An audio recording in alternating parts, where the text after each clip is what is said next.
Good morning, mayam. Ngasi se aise kano Sougri ama thongake aduga khng ama kanghou ke se ado Emounupi se nai biti halakani ba ko ado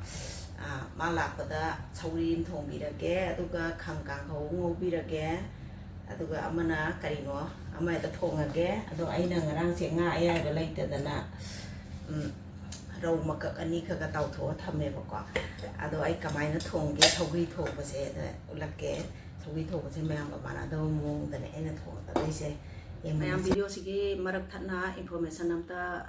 pijari hari be information ase thinja mai 360 gi page so hapsa khrabani Emounupi amagi loan toroga lawjaba phone ama tahore hari ba phone se pung numidang pung mapal makhai degina pung 13 phawgi manungta tahobani Samsung A16 5G sky blue machuni hariba phone se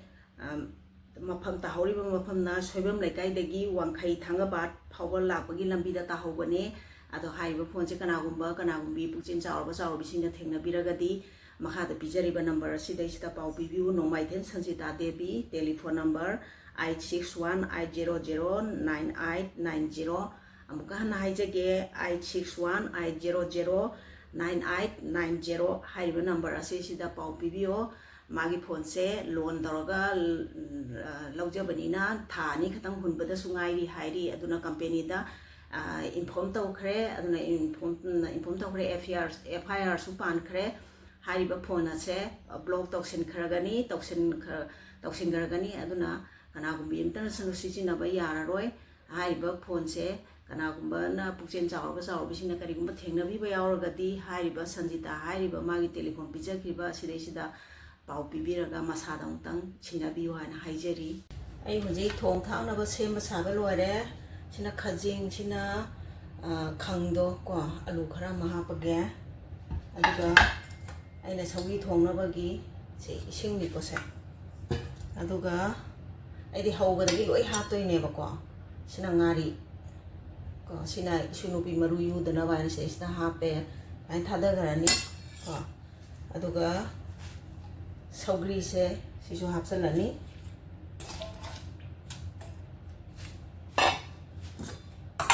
aduga rau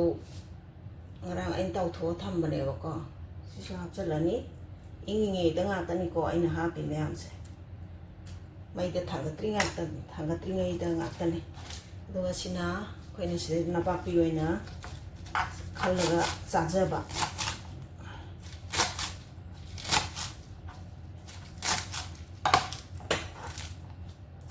si ma khatang hapani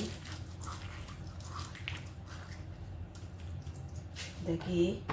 tilaw ma khatang soijabirage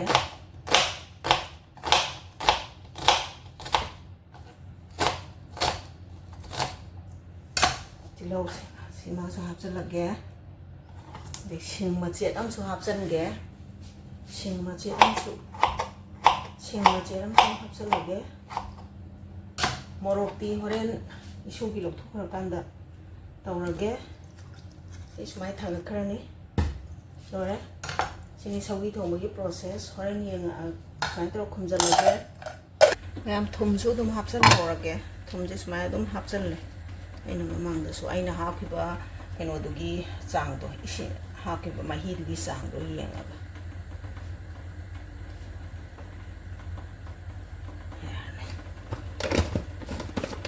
thumyak tanaba khajala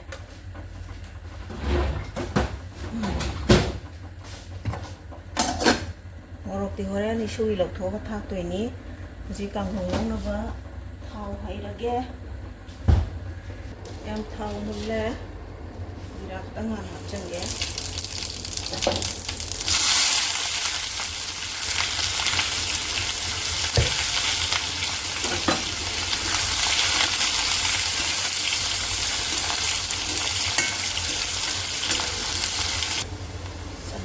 hapjarage sanam je tamak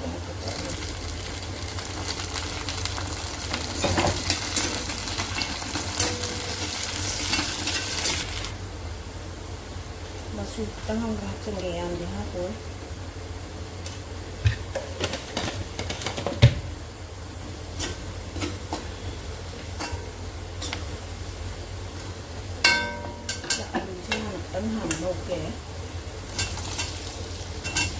khajing siga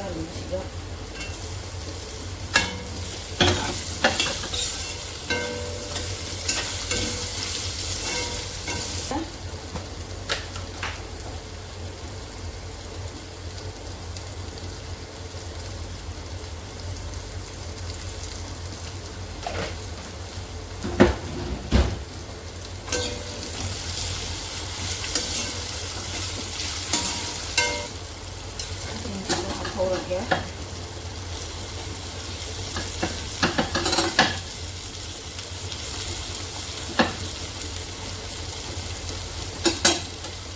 khangsiꯗꯤ ꯑꯗꯨꯝ ꯈꯔ ꯉꯧꯁꯜꯂꯛꯑꯒ ꯉꯧꯕ ꯑꯗꯨꯝ ꯌꯥꯏ.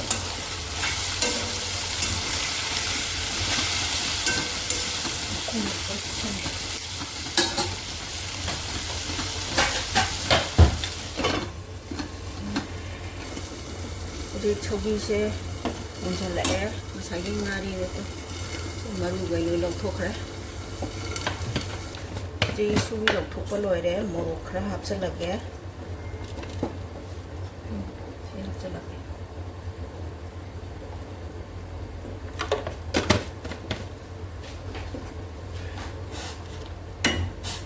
시에서 위 통과. kanghou tung otke.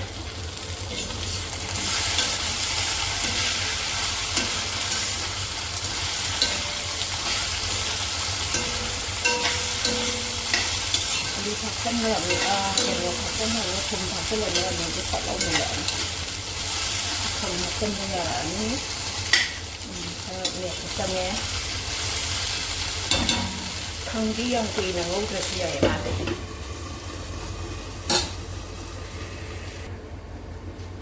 một xí nữa rồi sau đó cứ sau khi thổi một cái quả mặn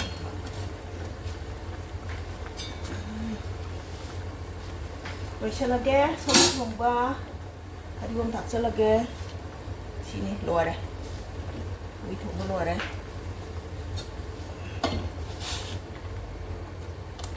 rồi có mèo smile đâu thong nó trai tàu biếu loisale muthalage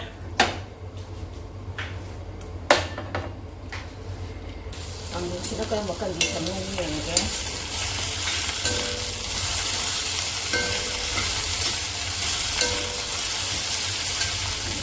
okay moro ate kan nari ngau gre to ha ke to ha gan le de nan dis mai to ha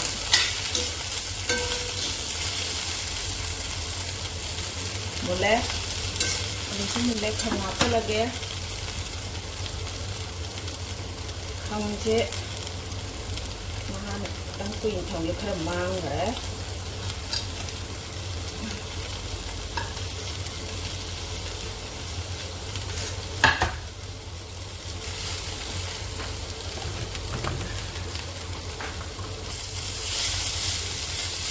khang ha cái mà nó uống rồi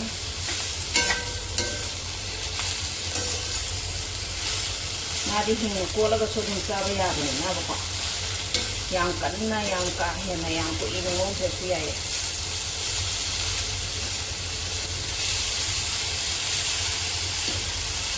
đúng là thấy cái mà nằm rồi thì quoi mây mây mà nằm ta bên mà nằm cái hiện là nằm thật lại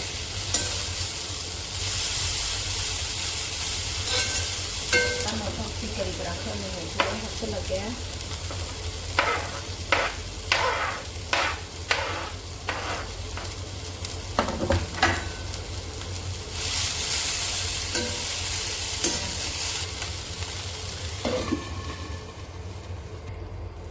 Yang kanghou se,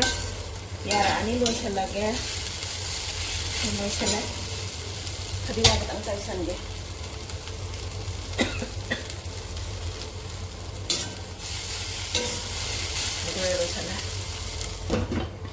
cái cô ta hấp cái yang hanna ba mayam loijere saugri thongba aduga amana kanghou smai doraga loisale se mayam smai na yam lai na ko saugri thongba si su smai na yam lai na thongba ya bani mayam song tang yeng biu try doraga sai sing ju loisala bani na ai su ha san thakna kano dorage mon bi su hala ga ma su sa ga du mai ko tha da ni mayam ngasi gi di bye bye